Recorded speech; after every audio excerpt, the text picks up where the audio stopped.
অনেক তো খাওয়া হলো মাটন কষা, মাটন ভুনা, তাই ভাবলাম যে খাসির মাংসের পাতলা ঝোলের রেসিপিটা শেয়ার করি আপনাদের সাথে।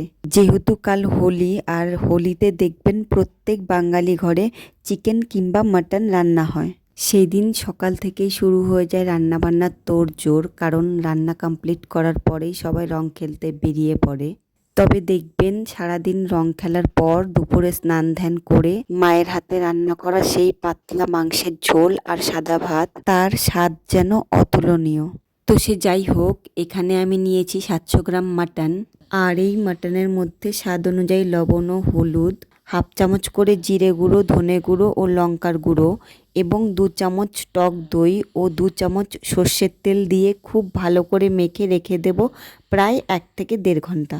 আর এখানে নিয়েছি পেঁয়াজ, রসুন, আদা এবং কিছু গোটা মশলা। এই মশলাগুলোকে আমি শিলনোড়ায় বেটে নেব।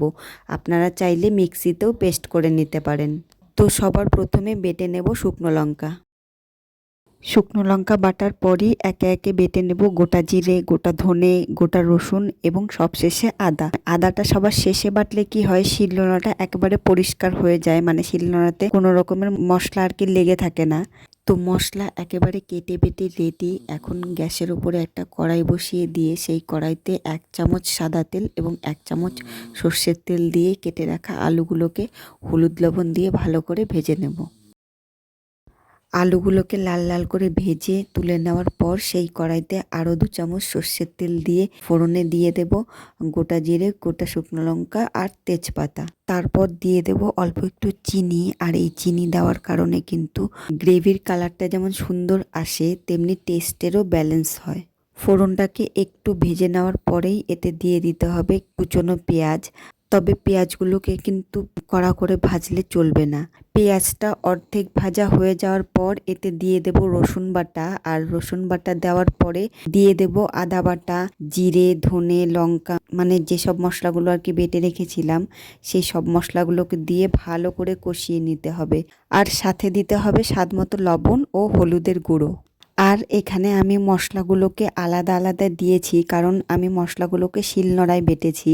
মশলা ভালো করে কষিয়ে নেওয়ার পর এতে দিয়ে দিয়েছি 2টো টমেটো এবং আগে থেকে ম্যারিনেট করে রাখা মাটন দেওয়ার পর গ্যাসের ফ্লেমটাকে মিডিয়াম করে 5 থেকে 7 মিনিট ভালো করে কষিয়ে নিতে হবে।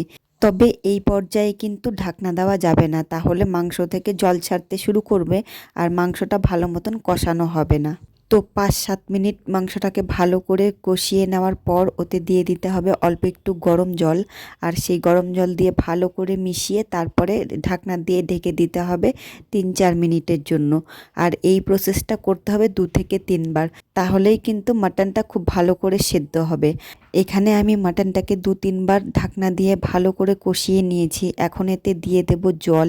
আর জল দেওয়ার আগে এতে দিয়ে দেব ভেজে রাখা আলু। যেহেতু আমি এখানে পাতলা ঝোল করব, সেই জন্য আমি এখানে জলের পরিমাণটা একটু বেশিই দেব। সবচেয়ে ইম্পর্টেন্ট কাজ হলো ঝোলটা ফুটে যাওয়ার পর গ্যাসের ফ্লেমটাকে একেবারে লোতে রেখে মাটনটাকে প্রায় 15 থেকে 20 মিনিট ভালো করে ফুটিয়ে নিতে হবে, তবেই এই ঝোলের টেস্টটা ভালো আসবে। তো আমার মাটন রান্না রেডি। আর নামানোর আগ দিয়ে একটু গরম মশলা বাটা দিয়ে নামিয়ে নেব। আর খাসির মাংসের পাতলা ঝোলের স্বাদের রহস্যই হলো গোটা গরম মশলা। দেখুন তো দেখতে কেমন লাগছে। ভিডিওটা দেখে যদি আপনাদের ভালো লেগে থাকে তাহলে অবশ্যই চ্যানেলটাকে সাবস্ক্রাইব করে নেবেন। আপনারা সবাই ভালো থাকবেন, সুস্থ থাকবেন এবং সাবধানে রং খেলবেন।